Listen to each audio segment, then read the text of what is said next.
We're fresh off Joe Biden's student debt cancellation plan, and it's going to help a lot of people. Something like 40 million people will get some amount of cancellation. Over 10 million will have their entire student debt vanish, and that is great. But there's obviously still a lot more that can be done. And there is the sort of seductive allure of complacency. We already won, so do we really need to push? Well, some are already pushing back against that, almost preemptively, including Representative Alexandria Ocasio-Cortez, who sent an email over the weekend to her supporters saying this: "It is now up to us and to you to decide if we are going to stop here or if we're going to keep pushing. I'm very grateful for this watershed moment of a first step. It is encouraging, thrilling, and has already changed so many people's lives. But I'm also thinking about how this still leaves a question mark for those in the highest amounts of debt who need the most amount of help. Remember that the Biden administration didn't want to do this at all. It was your pushing, your pressure, your organizing that got them to this point. They have forgiven far, far more debt for business owners in the form of PPP loans who didn't meet any sort of income requirements or means testing for almost $1 trillion in forgiveness." And here is where it gets interesting. She has sort of an idea of what we could do as a next step for cancellation. She says, mind you, forgiving all student debt in the US is about $1.7 trillion. You could undo the 2017 tax cuts for the 1% and forgive all student loans, plus have money left over to contribute to universal childcare, tuition-free college, homelessness, etc. And because I know the right would love to find an opportunity where they could say that she was wrong and dumb and stupid and a woman. She is a woman, I checked, but no, she's not wrong. The numbers do check out. The Tax Cuts and Jobs Act, signed into law by Trump back in 2017, is projected to cost around $1.9 trillion over a decade. Total US student loan debt is currently around 1.75 trillion. So you could do that. You could get rid of all the student debt and then pay for 4 years of free public college for the entire country for 2 or 3 years.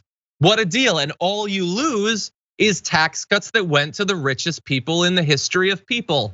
Yep. Francesca, what do you think? I mean, just incredible, like that we're stuck with that tax break, those tax cuts for the wealthy for another, whatever it is, 7 years. But I think AOC is absolutely right to bring this up. The numbers line up. The tax breaks to the wealthy are even more expensive than actually canceling all student debt. And if nothing else, it's an important exercise for us to imagine, right? Like it's important to put out a vision. It's important to actually like say the thing that maybe it's like, no, we can't undo that. It's like, why not? Let's look into it.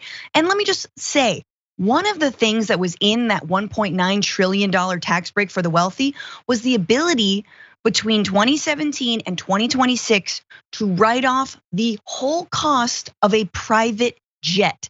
That's right. I did a story when Kylie Jenner was taking those short flights, and we talked about Elon Musk taking those short flights and every other celebrity that are something like $60 to $70 million is how much those jets cost.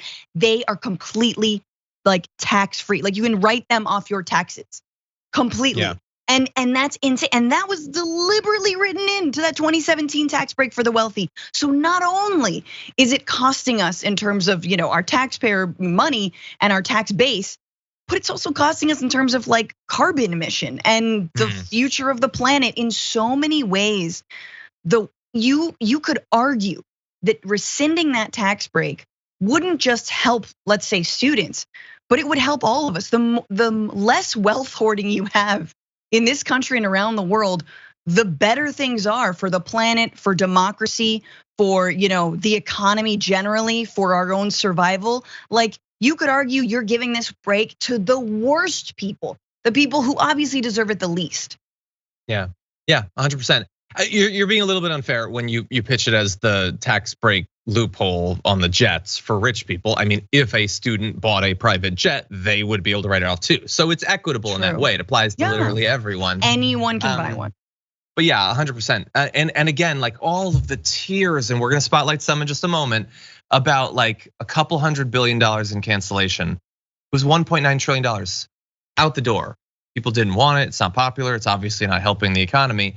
And they only do it, to be fair, every time a Republican wins the presidency. So, and that'll be true for the rest of your life, by the way. If a Republican gets in, they don't often do much because they've already won this game. There's not much you need to do when you've won, but they'll take more money.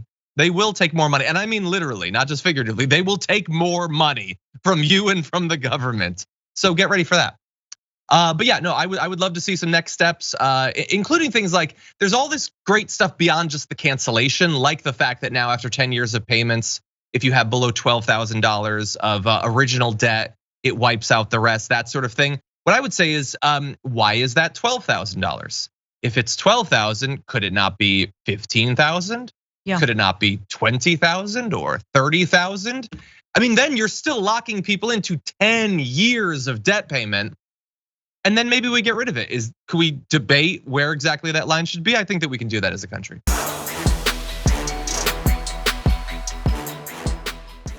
Check out the Damage Report podcast each day, wherever you get your podcasts, whether Pocket Casts or Stitcher or iTunes.